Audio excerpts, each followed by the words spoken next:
Welcome to Adjunctitis, from surviving to thriving, teaching hacks to reduce stress, save time, and avoid common pitfalls. I'm April Brown, an assistant professor of journalism at Cal State LA. I created this podcast because I found there's often not a lot of help for new adjuncts or new professors who haven't taught before. You probably know your subject matter very well, but getting it across to students successfully is a completely different animal. So I'm hoping some practical knowledge will make you feel more confident and help you avoid some unnecessary strife.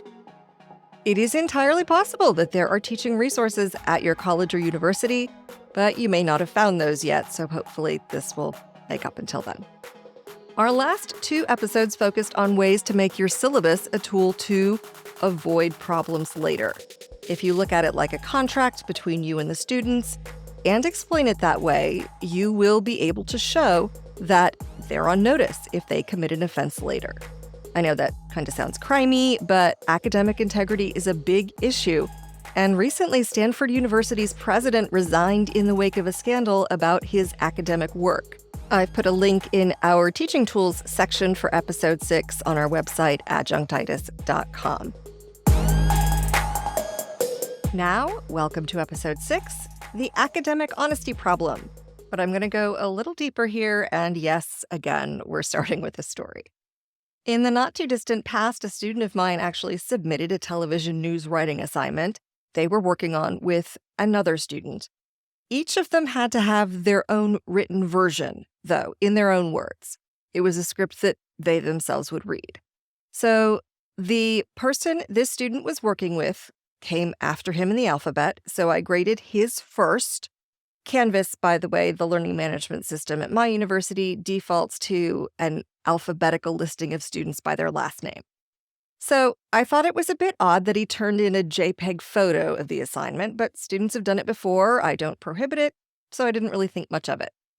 When I got to his partner's work, though, it was the exact same material, only uploaded as a document. So now I have 2 identical stories. And keep in mind, both of them have taken the academic honesty module and completed the quiz with at least a 90% that I require.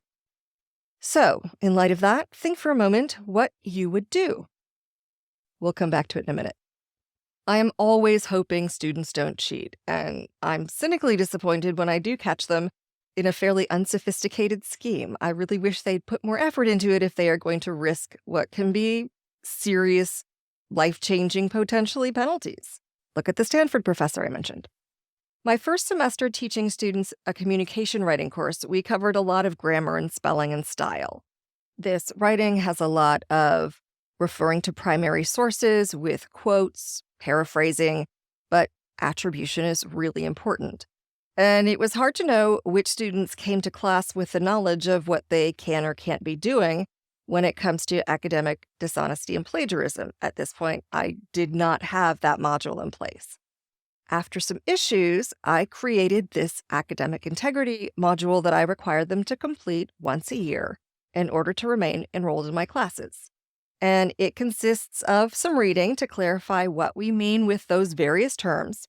In an era when they can post whatever they want on social media, even if it's not something they created or have the copyright for, I felt it can't hurt, especially in journalism. We record what others say, and we paraphrase and we quote, but we always have to do it properly, either by rewriting or attributing the words in some other way, not just lifting sentences and phrases and calling them our own. But when you're starting out, or if it wasn't drilled into you in earlier grades, it can be a little confusing. How much is too much? 3 words in a row? 5? So I was having a chat with a colleague at my former university who taught in a related area, and I asked her how she dealt with this kind of problem in her own students' writing. And she'd been teaching a lot longer than I had, and created an assignment to deal with academic integrity and a quiz for her students to take and pass in order to continue in her class. So, of course, these are important concepts that I need to go over with my students as well. She was kind enough to share all that material with me, and I've created my own module based on that original information. My module tells students about their rights and responsibilities, give specific definitions of academic integrity and plagiarism, and additional material that covers situations that may not be entirely clear.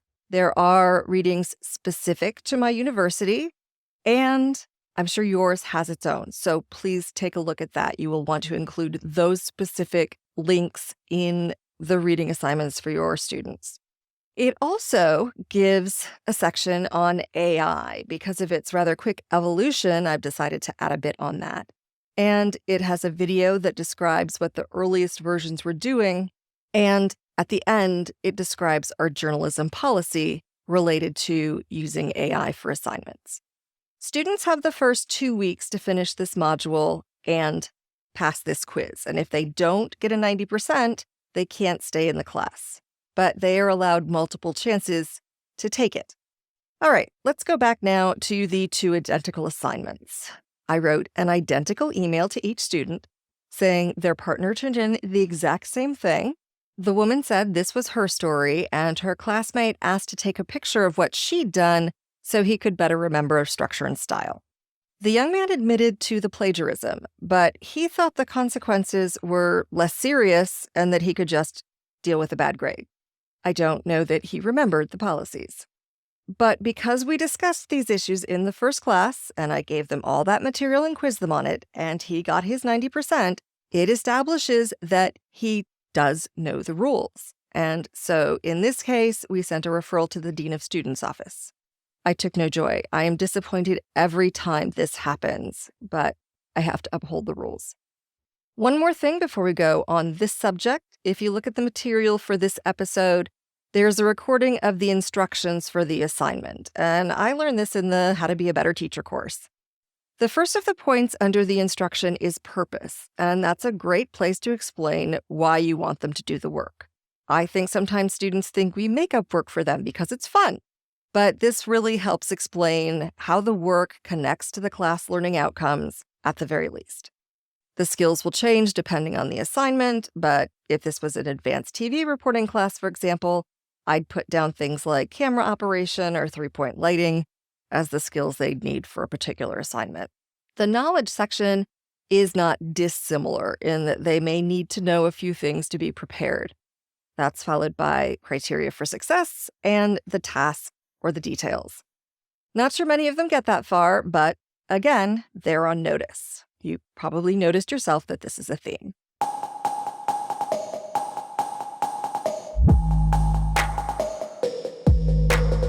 That's all for this episode. You can find the material I mentioned, like the academic integrity reading and the questions for the quiz, in the teaching tools section under episode 6.